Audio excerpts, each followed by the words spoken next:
Passamos a apresentar os 4 Evangelhos, Revelação da Revelação, Jean Baptiste Rustin. Narração, Paulo de Moraes.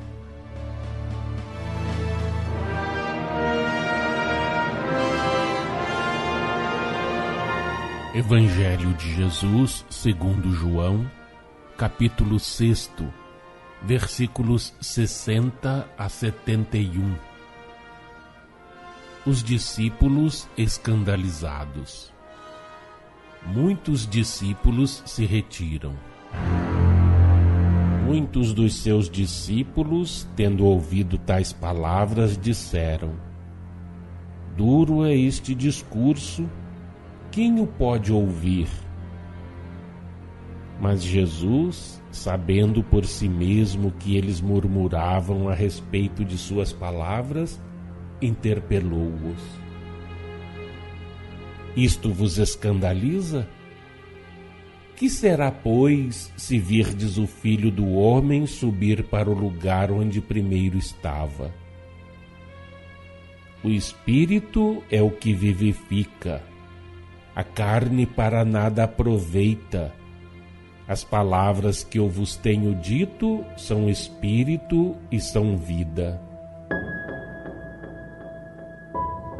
Contudo, há descrentes entre vós.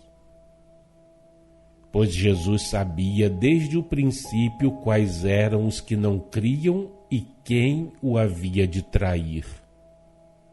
E prosseguiu: Por causa disto é que vos tenho dito, ninguém poderá vir a mim se pelo Pai não lhe for concedido. À vista disso, muitos dos seus discípulos o abandonaram e já não andavam com ele. Então perguntou Jesus aos 12, Porventura quereis também vós outros retirar-vos? Respondeu-lhe Simão Pedro: Senhor, para quem iremos? Tu tens as palavras da vida eterna. E nós temos crido e conhecido que tu és o Santo de Deus. Replicou-lhes Jesus: Não vos escolhi eu em número de 12? Contudo, um de vós é diabo.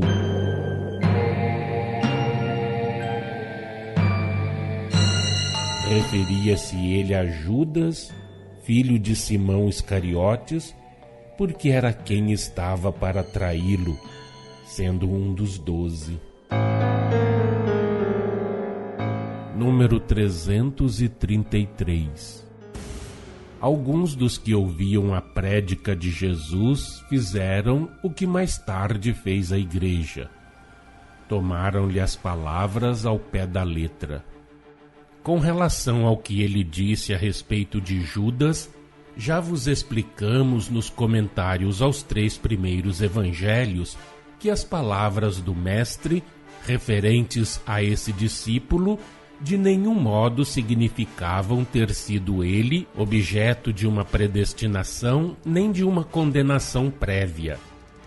Proferindo-as, Jesus apenas mostrou que previa o desfalecimento daquele que tomara sobre os ombros tarefa superior às suas forças. O termo diabo, de que usou Jesus, não tem a significação que lhe emprestou a igreja interpretando-a mal. Ele a empregou no sentido de espírito mau. Assim o qualificou por saber que Judas era um espírito orgulhoso que se encarregara de tarefa superior às suas forças por ambição e não impelido pelo sentimento puro e desinteressado do devotamento. Já se vos tem dito várias vezes que o orgulho e o desejo de chegar depressa, a ambição, enfim, eram os sentimentos que o moviam. Como sabeis, esse diabo é hoje um espírito purificado que se tornou um dos discípulos fiéis de Jesus, um de seus dedicados auxiliares na obra da regeneração humana. Que será, pois, se virdes o Filho do Homem subir para o lugar onde primeiro estava? Fazendo essa observação a seus discípulos, por estarem murmurando do que acabava ele de dizer, Jesus alude ao fato então vindouro da sua chamada ascensão. Atrai para esse fato a atenção dos discípulos e, sobretudo, dos apóstolos, e mais uma vez afirma serem extra-humanas a sua natureza e a sua origem. Não tendo sofrido a encarnação humana, ele habitava as regiões etéreas e para lá voltaria, terminada a sua missão. Já mostramos, comentando os 3 primeiros evangelhos, ser absolutamente inadmissível a suposição de haver Jesus sofrido encarnação material qual a sofreis, de haver sofrido morte real, humana, de haver feito aparições e depois ascendido ao espaço como qualquer espírito que, por efeito da morte, abandonou seu corpo reduzido ao estado de cadáver. Insistimos nisso. Para admitir-se que tal tenha sido a realidade, preciso se admita igualmente que os discípulos de Jesus fossem velhacos ou bastante insensatos ao ponto de sacrificarem suas vidas pelos devaneios de um que sabiam ser impostor.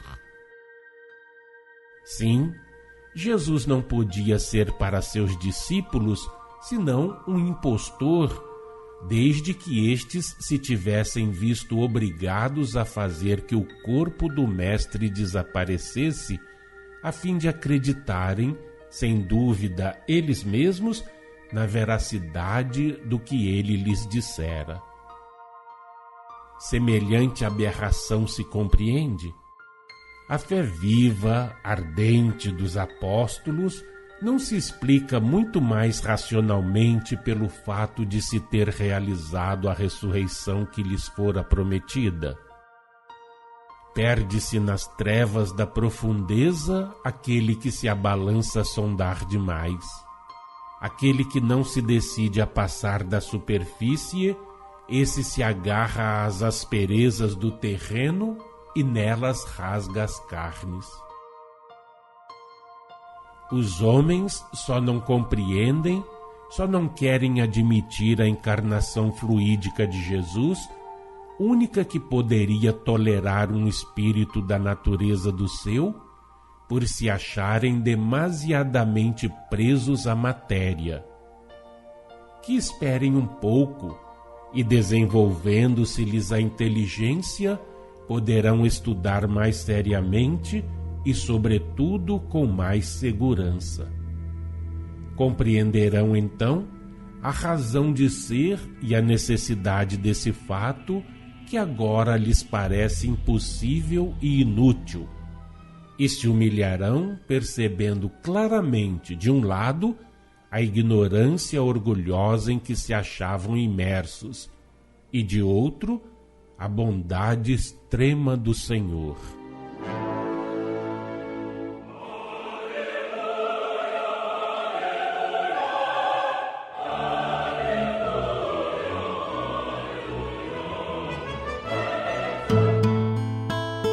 Acompanhe no próximo programa mais um trecho de Os 4 Evangelhos, Revelação da Revelação, Jean Baptiste Rustin.